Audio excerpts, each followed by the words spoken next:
Está despuntando el día, me tomo el primer café. Pensando en ti, vida mía, yo mismito lo colé.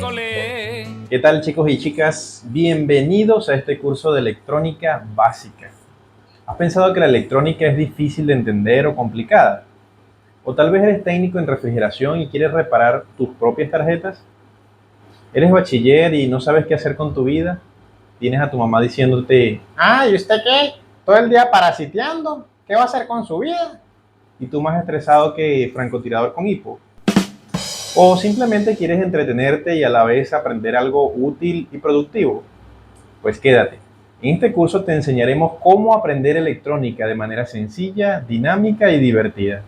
Así que en el video de hoy te enseñaremos 5 cosas elementales que debes saber para entender la electrónica. Quédate. La primera es muy sencilla. Polos iguales se repelen y polos distintos se atraen. La siguiente. Por la manera en cómo están formados, algunos materiales permiten el paso de la corriente eléctrica. A estos materiales se le conoce como conductores. Algunos de ellos son el cobre, el aluminio o la plata. Otros materiales impiden el paso de la corriente eléctrica. A estos materiales se les llama aislantes. Entre ellos están el caucho, la cerámica, la silicona o el plástico. ¿Pero qué hace que algunos materiales conduzcan la corriente eléctrica y otros no? ¿Y cómo se relaciona esto con el primer tema?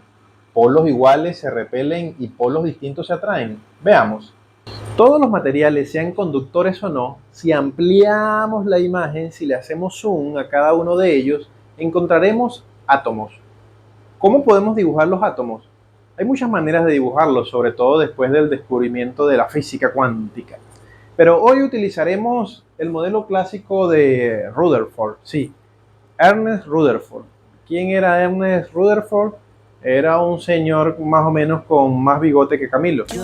Pero bueno, lo que nos importa es que él descubrió que los átomos tienen un núcleo y que tienen electrones, los electrones que son de carga negativa. En el caso de los materiales aislantes o no conductores, todos los electrones están obligados a orbitar o a dar vueltas alrededor de su propio núcleo. Cada uno de ellos da vuelta o orbita alrededor de su propio núcleo. Pero ¿qué pasa en el caso de los conductores? La mayoría de los metales, el oro, el aluminio, el cobre, la plata. Bueno, ellos tienen electrones libres.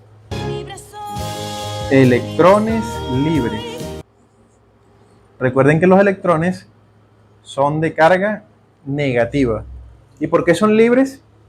Bueno, porque no están condenados a orbitar su propio núcleo.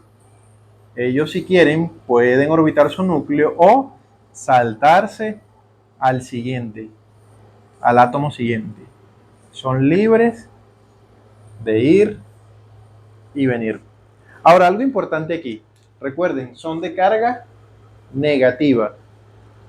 Y una de las cosas que aprendimos hoy, polos distintos se atraen y polos iguales se repelen. ¿Qué va a pasar entonces si colocamos muchas cargas negativas de este lado y muchas cargas positivas de este lado? ¿Hacia dónde se van a sentir impulsados a transitar los electrones? ¿Hacia la izquierda, hacia mi izquierda o hacia la derecha? Como las cargas positivas están de este lado y ellos son de carga negativa, entonces se van a sentir atraídos o impulsados a ir hacia allá. Eso es una corriente eléctrica, electrones en movimiento. Número 13. Saber qué es voltaje y amperaje y en qué se diferencian. Más de una vez te has topado con estos términos, y es que en electricidad y electrónica son términos muy pero muy importantes. Empecemos por el primero, ¿qué es amperaje? Comparemos la corriente eléctrica con la corriente de un río.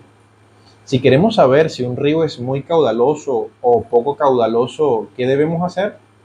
Bueno, lo que debemos hacer es medir la cantidad de litros que pasan en un determinado punto durante un determinado tiempo. Entonces determinaremos si el río es muy caudaloso o poco caudaloso. Supongamos que un río lleva 800 litros de agua por segundo. Entonces diríamos, es un río muy caudaloso. En electricidad podemos hacer algo bastante similar, solo que no con agua, sino con electrones. Podemos contar cuántos electrones pasan en un determinado punto durante un segundo y nos daremos cuenta de que pasan muchísimos electrones. Son tantos electrones que si los contáramos uno por uno, tendríamos cifras muy pero muy grandes. Así que usamos otro término, el amperio. El amperaje no es nada más que la cantidad de electrones que pasan por segundo en un determinado punto. ¿Y el voltaje? ¿Qué es el voltaje? Volvamos al ejemplo del río. ¿Qué es lo que hace que el agua fluya? Una pendiente. Una pendiente es la diferencia de altura que hay entre un punto y otro. El agua fluye desde el punto más alto a uno más bajo. En la electricidad pasa algo similar. La forma que tenemos para mover electrones es crear una diferencia de potencial. Sí, una diferencia de potencial eléctrica.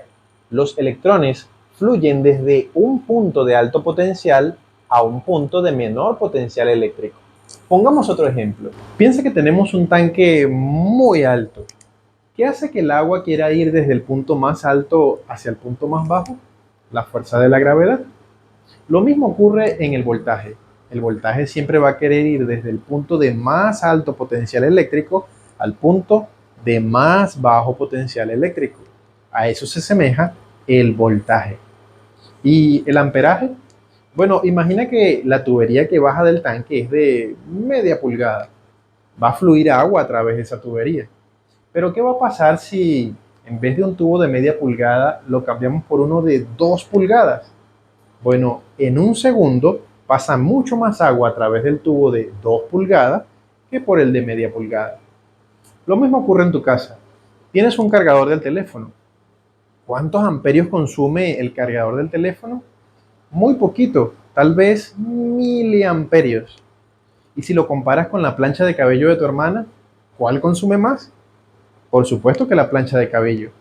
Es como si más o menos tu cargador del teléfono tuviera una tubería muy fina por donde pasan miliamperios. En cambio, la plancha de cabello de tu hermana tiene una tubería muy gruesa por donde pasan muchos amperios. Otra cosa que debemos tener claro es qué es corriente continua y qué es corriente alterna. Bueno, la corriente continua la encontramos fácilmente en pilas y baterías. Y esta tiene una peculiaridad. Los electrones siempre fluyen en la misma dirección, como si se tratara de una carrera de atletismo. En cambio, la corriente alterna la encontramos generalmente en los tomacorrientes. ¿Y qué es la diferencia de la continua? Bueno, la alterna varía frecuentemente su dirección, como si se tratara de una carrera de natación. Y finalmente, ¿qué es un circuito eléctrico?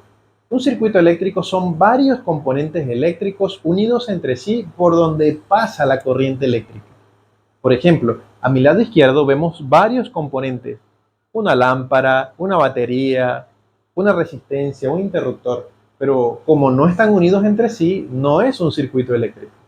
En cambio, a mi derecha vemos los mismos componentes, pero están unidos entre sí con un conductor eléctrico y pasa la corriente. Esto permite que la luz pueda brillar. Es un circuito eléctrico. ¿Y has escuchado alguna vez circuito abierto o circuito cerrado? ¿A qué se refiere? Bueno, veamos. De mi lado izquierdo vemos un circuito abierto. Puede ser por una falla o porque simplemente queremos tener el circuito abierto y la lámpara apagada. En cambio, del lado derecho vemos un circuito cerrado por donde pasa la corriente eléctrica y esto permite que la lámpara brille. Recuerda, circuito abierto, circuito cerrado. Para que lo memorices fácilmente, es como la bodega de la señora Juana. Cuando la bodega está abierta es porque está trabajando, pero cuando la bodega está cerrada es porque no está trabajando. En electrónica, el circuito abierto o cerrado es al revés. ¿En qué sentido? Cuando el circuito está abierto es porque no está trabajando. Cuando el circuito está cerrado es porque sí está trabajando. Es al revés. Y así se va esta primera clase. Espero que te haya gustado. En la próxima aprenderemos qué es una resistencia eléctrica y cómo se relacionan con el voltaje y el amperaje. Además de eso, conoceremos a Cristiano Rolando, así que no te lo pierdas.